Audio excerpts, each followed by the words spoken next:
All this time, you've been trying to fix your back, stretching, walking more, maybe even doing yoga on your living room floor. But the pain keeps creeping back. It's worse in the mornings, or maybe it flares up after long days. You've read articles, followed advice, and tried the supposed miracle pillows or heat pads, yet something's still not right. That's because there's a quiet habit you're doing every single day, a habit so ingrained, so ordinary, you probably don't even realize it's the root of your pain. You sit, not just to rest, but to work, to eat, to relax, to scroll, to think. The modern world is designed to keep us seated, at desks, in cars, on couches, and slowly, hour by hour, year by year, that habit is collapsing your posture, weakening your core, and compressing your spine. Most people think a little slouch here or there is harmless, but what starts as a soft curve in the back becomes a daily assault on your spine's natural alignment. You might believe that occasional movement or stretching can undo the damage, but it can't, not entirely. The spine isn't just a column of bones, it's a sensitive, reactive system that adapts to whatever stress you place on it most often. And if that stress is chronic sitting, then yes, your spine is adapting to pain. By the end of this video, you'll know exactly how this hidden habit is affecting your spine, how to reverse the damage, and how to reclaim a lifestyle that doesn't just avoid back pain, but actively prevents it. Picture your spine right now. Even as you sit or stand listening to this, it's not just a static column of bones, it's an intricate system of vertebrae, discs, nerves, and muscles working in concert. The lumbar curve in your lower back? That curve is there for a reason. It's meant to distribute your body weight, support your torso, and protect your spinal cord. Now think about how you sit most of the day. Your pelvis tilts backward, flattening that natural lumbar curve. Your head juts slightly forward, your shoulders round. Maybe you cross one leg or lean more to one side. Over time, this posture becomes default, not because you're lazy or careless, but because the body adapts. And your spine? It's slowly being trained into dysfunction. This is what most people don't understand. The pain doesn't come from one day of bad posture. It builds quietly, from consistent misuse. The spine becomes compressed, the muscles around it weaken, and the discs, those soft, gel-like cushions between your vertebrae, begin to lose hydration. They shrink. Then comes stiffness, tightness, dull aches that don't go away.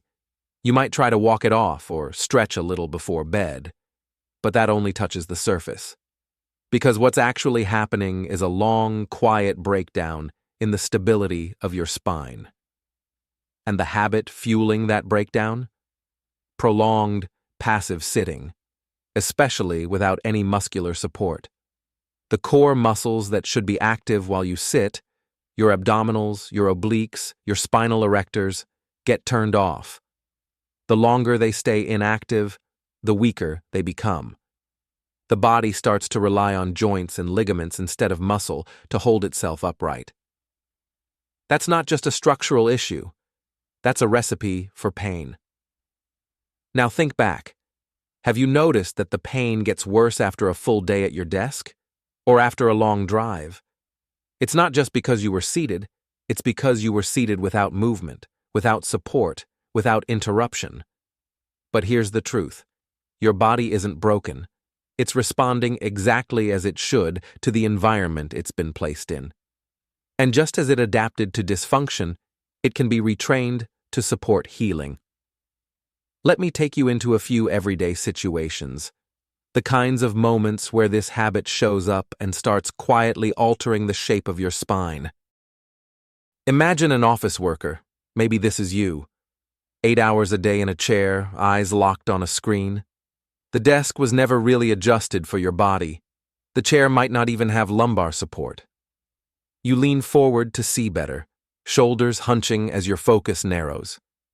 Minutes become hours. By lunchtime, you've barely moved.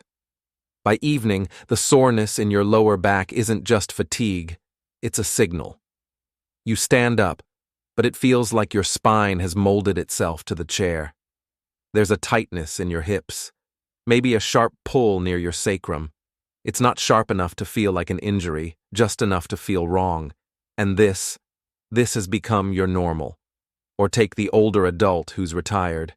They've traded in years of hard labor or commuting for rest. But that rest often means long hours on a soft couch, legs propped, remote in hand. It feels good, relaxing, even deserved. But the spine doesn't rest the way the mind does. Without resistance, without alignment, the core muscles start to let go. The pelvis tucks, the shoulders round. Gravity does the rest. Even athletes, yes, even the highly active, aren't immune. Think of the runner who logs miles daily but spends the rest of the day at a computer. Their movement might be intense, but it's condensed. The other 10 or 12 hours of passive sitting still tell the body, this is the dominant position. The spine conforms. The pain eventually finds its way in. And then there's the manual laborer, bending, lifting, working with their hands. At first glance, they might seem immune to sitting's effects. But it's not just about movement. It's about balance. They often go from intense physical effort straight into passive collapse, resting hard, slumping fully. The spine gets hammered both ways, overloaded by day, unsupported by night. In all these lives, office workers, retirees, athletes, laborers, the pattern is the same. The spine isn't being treated as the active structure it is. Instead, it's being shaped by stillness, by habit, by the positions we spend the most time in. And the concern behind each of these scenes? It's not just pain. It's the quiet fear that this discomfort is permanent, that the stiffness, the limited movement, the aching joints are simply a part of aging. But they're not. They're the body's warning signs. They're reversible. And in the next moment, I want to show you exactly how. Let me tell you about someone I worked with recently. Mark, 62 years old, former teacher, recently retired. When he first came in, his steps were cautious, almost guarded. He described his lower back as cemented. Mornings were the worst. It wasn't sharp pain, just a tight gnawing discomfort that made him feel old before his time. He'd tried massages, a new mattress, even some basic stretching videos online. Nothing held. We didn't start with complicated therapy. No machines, no long routines. We started by changing how he sat. I asked him to do one thing. For every 30 minutes of sitting, stand up and walk for 2. That's it. Set a timer if needed.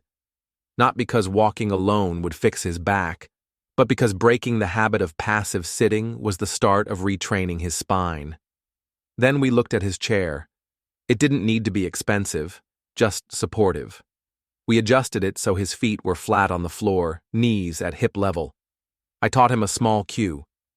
Imagine a thread pulling the crown of your head upward, keeping your spine long and tall, as if gently resisting gravity.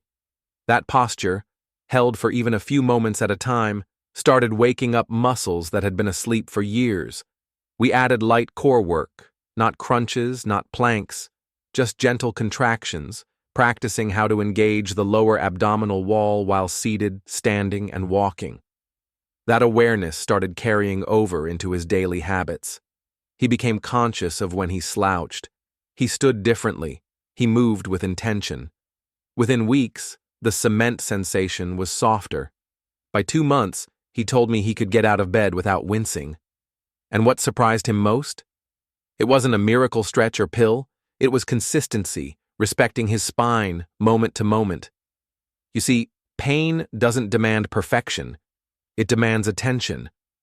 Your spine doesn't want you to live in fear of bending, walking, or sitting. It wants balance. It wants support. And you are not broken. You are simply adapting. But now, you can choose how you adapt. You can shift from collapse to strength, from passive pain to active health. Because your spine remembers. It remembers how it felt to move freely. And with each small, conscious change, you're helping it return to that memory. That's the truth behind this hidden habit, and the quiet power you have to change it. So, what comes next? Not a revolution, but a return. A return to movement, to alignment, to treating your spine as something sacred, not stubborn. Let me leave you with this. Every day, your spine shows up for you. It holds you up, bends for you, supports your breath, your weight, your movement. It bears your stress and still tries to keep you balanced. The least we can do is listen to it, really listen, before the pain speaks louder than it needs to. That hidden habit, the one that quietly chips away at your posture, your strength, your comfort, it only has power if you remain unaware. But now, you see it clearly. You understand that your spine isn't failing, it's waiting. Waiting for support, for correction, for care. You don't need to flip your life upside down. You don't need to fear the chair or blame yourself for the discomfort. You just need to meet your body where it is and begin again. With a few small, regular decisions. Move more, sit better, engage the muscles that protect you. Stretch when you can, stand when you remember, strengthen what's weak, and above all, respect the structure that's been holding you all these years. Healthy living isn't about being perfect. It's about showing up for your body, consistently and kindly. So show up, make space, breathe deeply, walk often, and treat your spine like the lifeline it is because it is. Here's to a future where you don't just live without back pain, but live with strength, mobility, and trust in your own body.